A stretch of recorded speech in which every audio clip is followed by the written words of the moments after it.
Hey everyone, and welcome back to the Roundup. We have so many stories today, it's kind of insane. Steam has reached a massive milestone. Borderlands 3 is no longer exclusively on the Epic Games Store. We've got world events impacting gaming rather significantly, and a bunch of other very interesting rumor mill stories to talk about. I mean, hey, more Witcher, more Activision content in a way that you'd probably expect, and potentially quite a bit more from Kojima himself. Now, if you're new here then, hello, we're a narrative game studio. You can check out more about that down below. If you want more of the content that we do here, which is 6 game industry news and analysis videos, then hit that sub button. And if you want to help us with the algorithm, comments and likes seriously help, and we thank you for it. With that, let's get into the video. So today we're going to kick affairs off with Steam. They've hit a new record. So Valve have passed 20 million concurrent users, with 6.4 million actually in-game at the same time. It's a fairly insane number, but it's one that I actually expect to only increase over time. I mean, yes,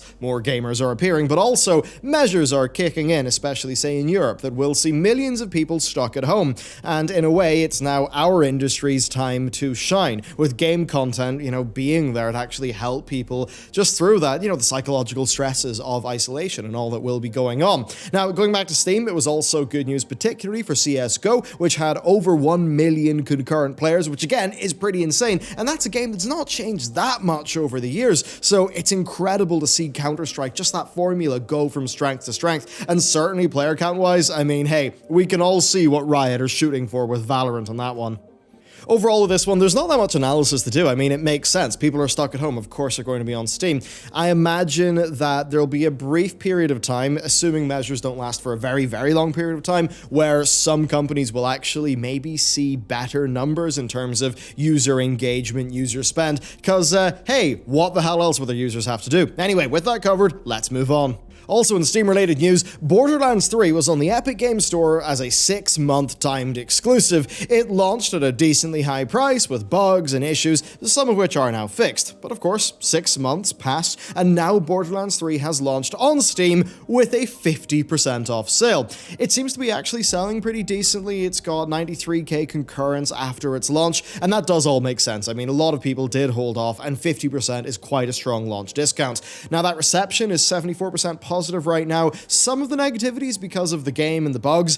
Other parts of the negativity are just a general pushback to, well, Gearbox, their Gearbox. Randy Pitchford sure did do a number in their public relations with just how he's spoken recently.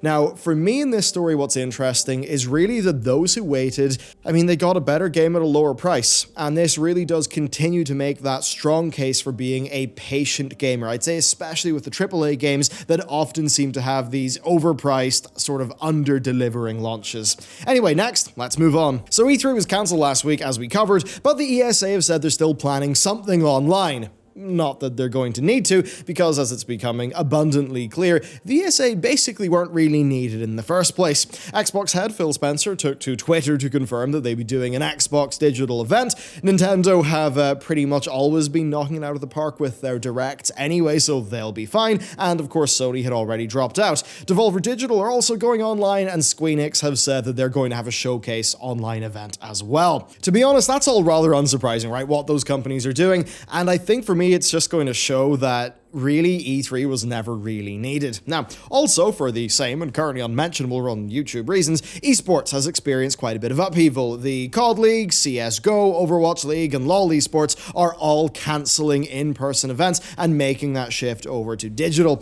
Now, I'm sure that's going to be fine for the larger organizations, but certainly it could sting for the smaller ones, especially depending on how long this lasts for. Overall, though, right, I do have to wonder if studios and audiences are really going to miss out on that much. I mean, I doubt they will with E3, and with esports, not having crowds certainly will take away from the experience and the atmosphere, but with, many people staying at home, I can only assume that the impact and viewership for some of these events will be positive, because just like with those Steam numbers, what the bloody hell else will people have to do? Okay, next up, an interesting one. So, Valorant is on the horizon, and we're learning more by the day. We've now actually learned about what Riot call their engagement incentivized model, which is basically just their business model. model. So 10 characters are available at launch, with only 5 being fully unlocked out of the gate.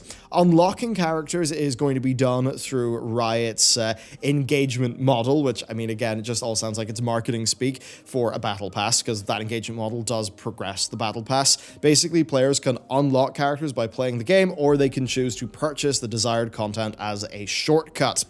Now, this is kind of similar to what Apex Legends did with its new characters, but, you know, Apex did release with more unlocked heroes. Like Valorant, it's a 5v5 shooter, and it very much looks like it's going to be, well, those same 5 characters facing off for quite a while till people drop the cash to unlock things. And, I mean, I've got to wonder, like, if those locked characters have got their own unique abilities, that's going to be hard, right, in terms of game balance. You could get feelings of pay to win there, and that would really suck for the CSGO audience that they really do seem to be targeting. I suppose I'm just always interested when it comes to Riot. They're such a titan in the industry, and especially with monetization, it's interesting. Like, they've been so fair with the Legends of Runeterra. They've clobbered Blizzard Entertainment with that business model, but, I mean, if you look at League of Legends, there's a lot of direct purchase stuff there, but they still do cosmetic loot boxes from time to time. So, yeah, it's a bit of a strange situation. I think it's just worth keeping an eye on Valorant, though, because just the size of Riot's audience and the size of Riot themselves. They're a true titan of the industry, and we'll have to see what will happen. Will CSGO lose out a little bit? Will Overwatch lose out a bit? Personally, I actually suspect that even though it's a more similar game to CSGO than it is to Overwatch, that Overwatch will keep its casual audience, but I've got to imagine that a lot of the Overwatch pros are just dying for another game to play. Maybe they can't do CSGO, and maybe that means that Valorant is going to snipe them all away, which of course would be, I'd say, pretty challenging for Blizzard's long-term plans for that IP. And hey, speaking of Blizzard and Overwatch, well, it turns out that Michael Chu, Overwatch's lead writer, is leaving Blizzard after 20 years. Basically, right, Michael worked on a bunch of the transmedia narrative content, like, you know, the comics and stuff, and he's also in the past worked in Blizzard's other IPs. Now, the timing of this departure, I think, is a little bit curious, right? He was the lead writer on a game that had no plot, basically, but now he's jumped ship when the actual story-based Overwatch game is in development. So you've got to wonder what's going on there. I mean, is it just that he got a more lucrative offer elsewhere? You know, of course, people leave for any number of reasons, but I mean, another long-standing Blizzard developer, someone with 20 years of experience, them leaving and being in a lead role, it certainly isn't a great look, but right now, I don't think I can that responsibly speculate without hearing a little bit more from him, and it doesn't seem like we know anything more at this stage. And next up, we got some news that I think is very rooted in reality. So a new analyst report suggests that the Xbox Series X and the PS5 launches are likely to be delayed due to, well, you know what. Again, I can't say it in this platform. DFC Intelligence claims that if the consoles do launch, then supply will likely be constrained and initial pricing could be higher than expected. And they then went actually as far as to recommend a delay on those consoles.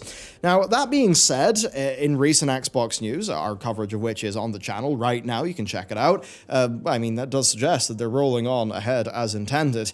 Maybe they just autopiloted that blog post out, as obviously delays could still happen. I mean, chances are that the production lines, like the production runs for the consoles, have been impacted. Now, if we sort of look at the situation, China is beginning to get back on its feet in terms of production, okay?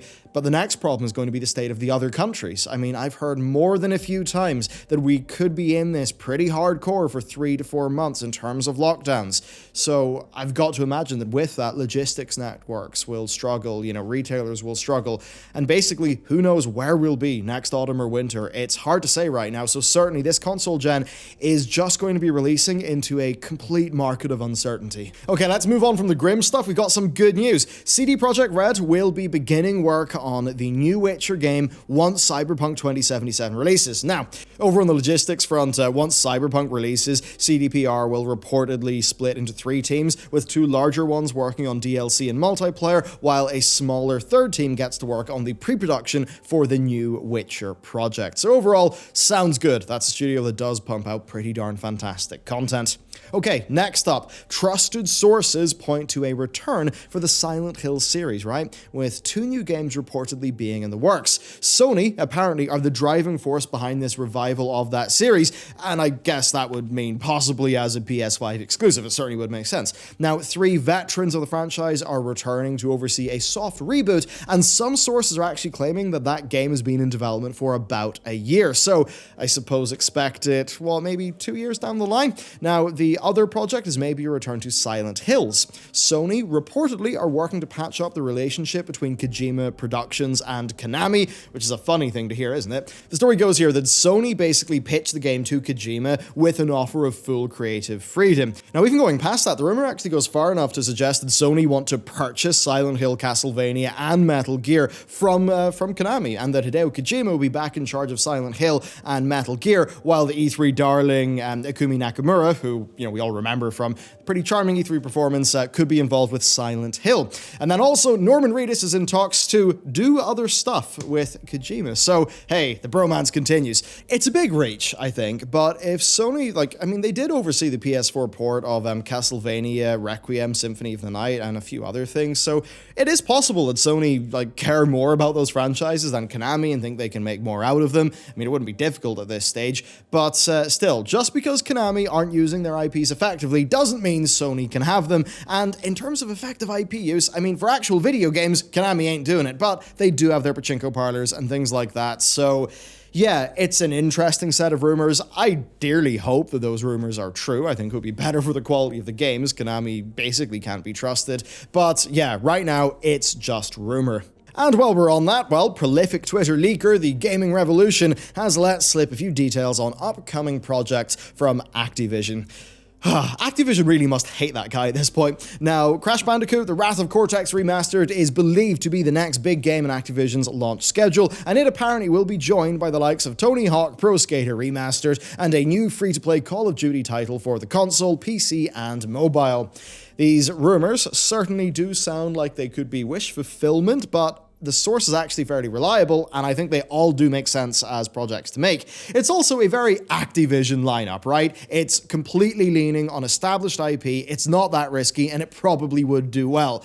So if that's the case, hey, it reeks of something Activision would probably actually do. Anyway, there you go. That is it for today's roundup. Now, if you want something else to watch, check out yesterday's report on the Xbox Series X, all of its hardware, what that actually means, some comparisons to computers that you could actually go purchase now.